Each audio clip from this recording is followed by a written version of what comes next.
There comes a moment in every life when the noise of the world becomes louder than the voice within. In that moment, progress does not demand more attention, more applause, or more opinions. It demands silence. It demands the courage to step away, to be unseen, and to work without witnesses. This is not an act of retreat. It is an act of resolve. There are seasons in life when the greatest act of courage is not to move forward loudly, but to step back quietly. The world often misunderstands this pause. It calls it absence, weakness, or fear. But history reminds us that withdrawal, when chosen with purpose, is not surrender. It is preparation. It is in these moments of silence that the foundations of strength are laid. When you choose to withdraw for 90 days, you are not escaping responsibility. You are embracing it at its highest level. You are choosing to face yourself without distraction, without applause, and without excuses. The noise of the world has a way of drowning our inner truth. Constant opinions, endless comparisons, and the pressure to perform can weaken even the strongest spirit. Silence, however, restores balance. It sharpens focus.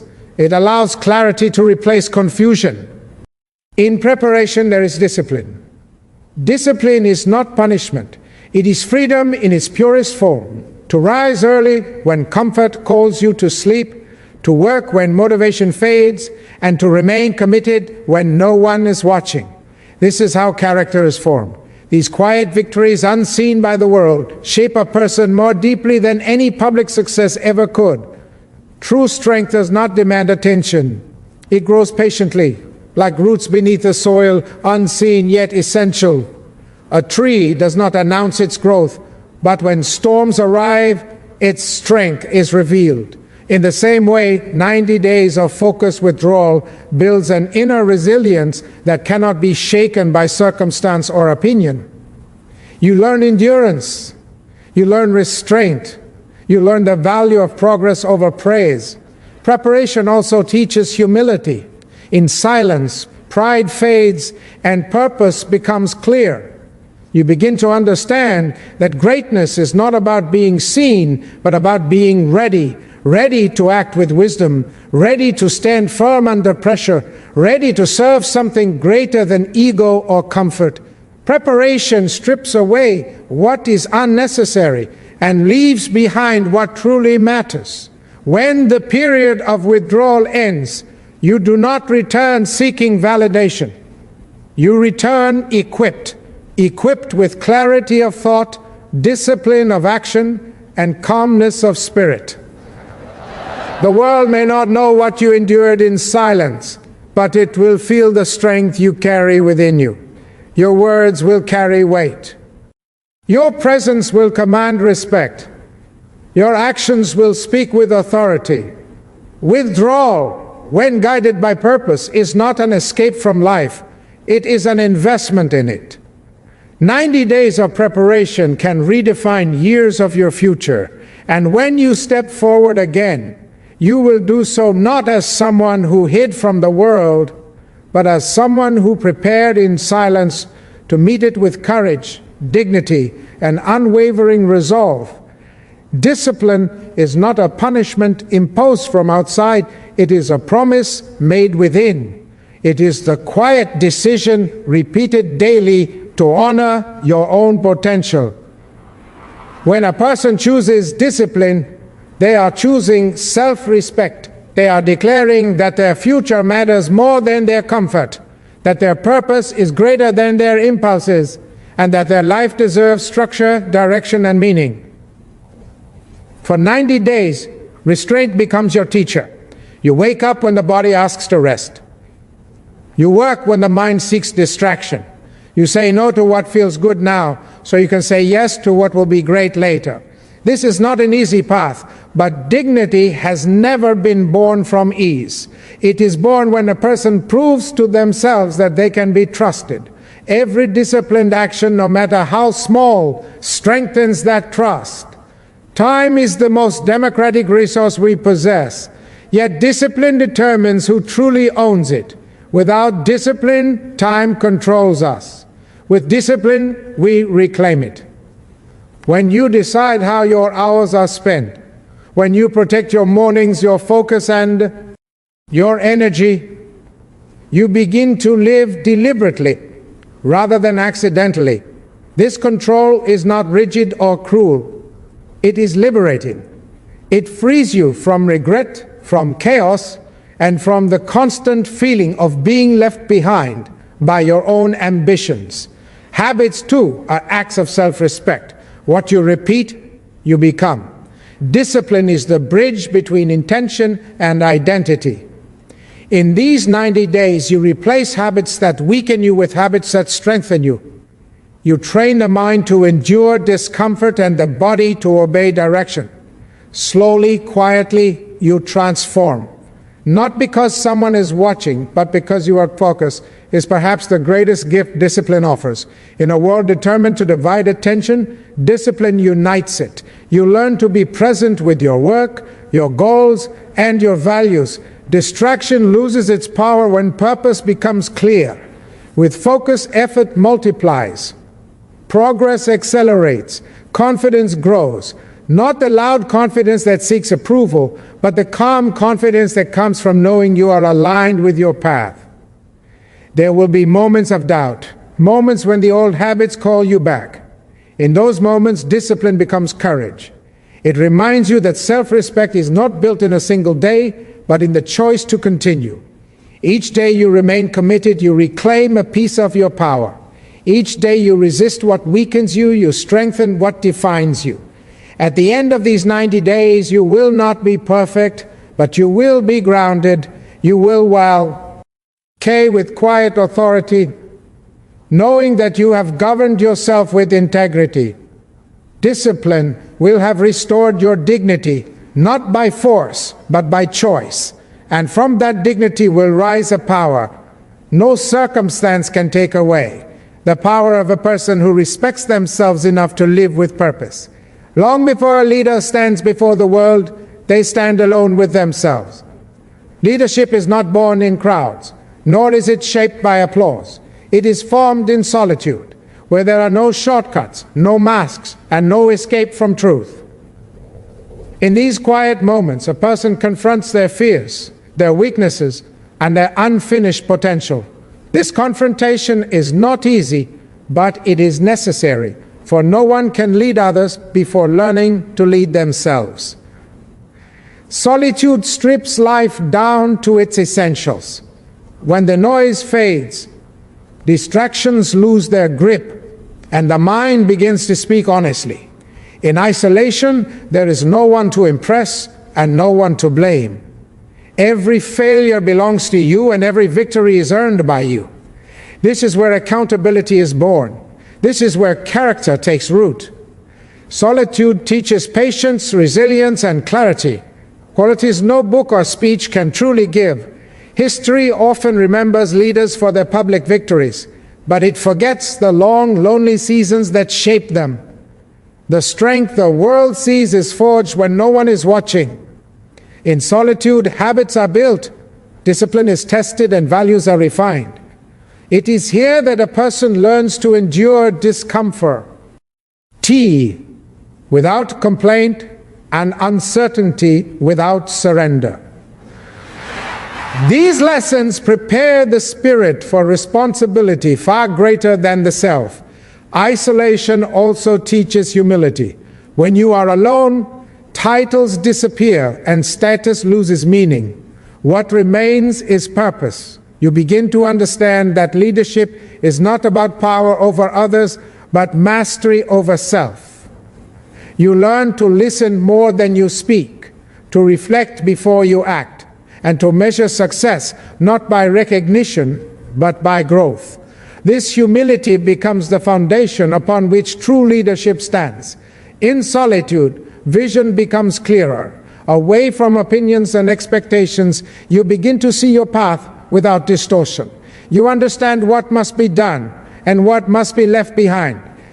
Decisions made in silence carry weight because they are not influenced by pressure or fear. They are guided by conviction. Such clarity cannot be rushed. It must be earned through time, patience, and reflection. There will be moments in solitude when doubt feels heavy and loneliness feels sharp. Yet these moments are not signs of weakness. They are tests of resolve. To remain committed in isolation is to prove belief in your own purpose. Each day you persist, you strengthen your inner voice. Each day you continue, you build the courage required to one day stand firm before others. When the time comes to step back into the world, the leader does not announce their transformation. It is evident in their calm, their discipline, and their unwavering direction. They speak with authority, not because they seek attention, but because they have earned wisdom in silence. Solitude has prepared them not for applause, but for responsibility. And it is this quiet preparation that allows leaders to rise, not for themselves, but for the good of many. Freedom is rarely granted by chance. It is earned through sacrifice. The world often promises freedom through comfort, pleasure, and ease. Yet these promises quietly bind us. True freedom asks something different of us. It asks for patience where impatience feels natural, restraint where indulgence feels tempting, and endurance where escape feels easier. It asks us to give up something now so that we may gain something far greater later.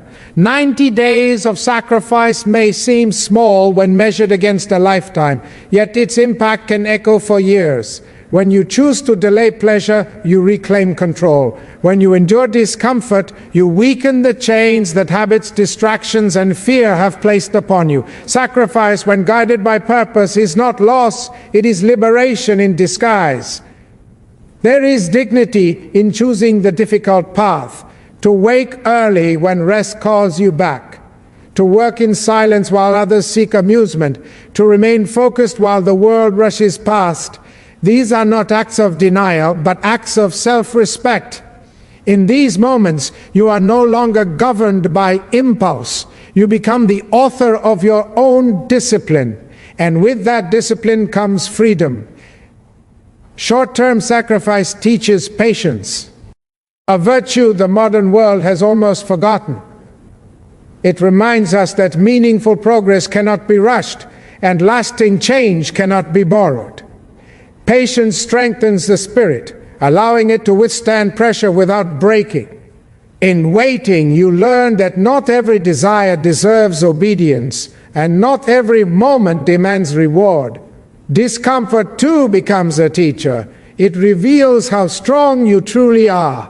When you choose to remain steady through discomfort, fear loses its power over you. You realize that pain is temporary, but regret can last far longer. Each day you endure builds resilience, and resilience is the foundation of freedom. A resilient person cannot be easily controlled, discouraged, or defeated. Sacrifice also sharpens clarity. When excess is removed, purpose stands taller. You begin to see which habits serve your future and which only satisfy the present.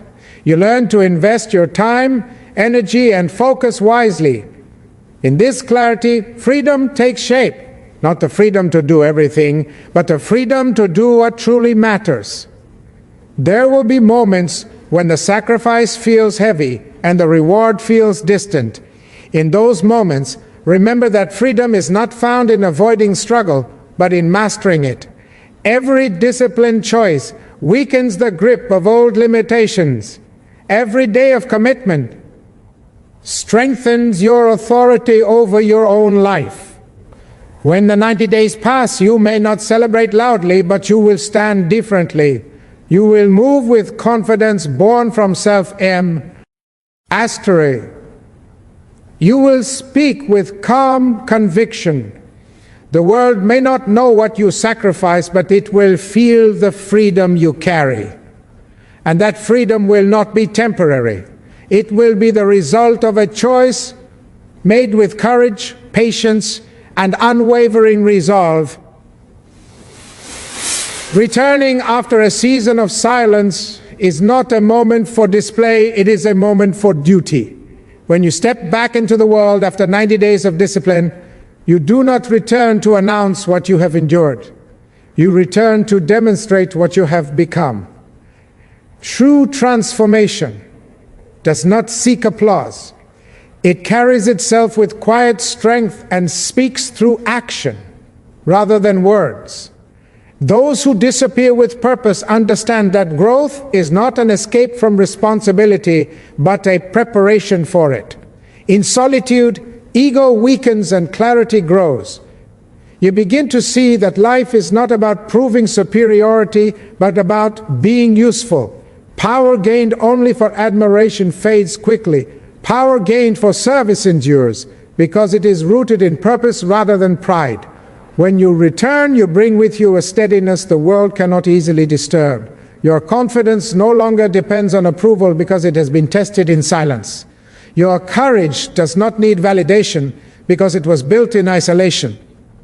You listen more carefully. You act more deliberately. You speak less, yet your words carry greater weight. This is the strength that serves, not dominates. Service requires discipline. It requires the ability to put the mission above the self, the cause above comfort.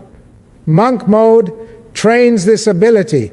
It teaches patience in difficulty and humility in progress.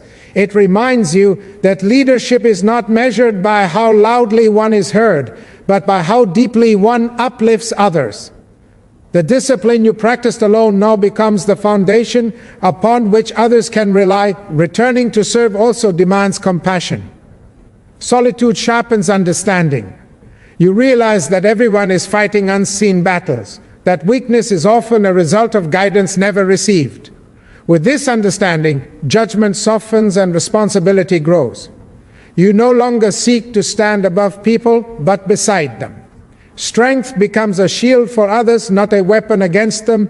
Purpose becomes clearer when it is not crowded by ego.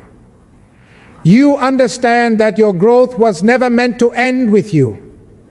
The clarity you earned, the resilience you built, and the discipline you mastered now have a greater calling.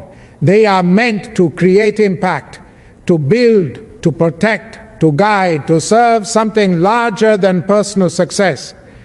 There will be moments when recognition comes, but you will no longer chase it. Recognition becomes secondary to contribution. You measure your success not by how admired you are, but by how many lives are steadied by your presence. This is the quiet power of a person who prepared in silence and returned with intention. Monk mode does not end when you reappear. It continues as a standard you live by. The world may never know the depth of your transformation, but it will feel its effects. And that is enough. Because the highest form of strength is not the one that demands attention, but the one that quietly serves, steadily uplifts, and leaves the world stronger than it was before.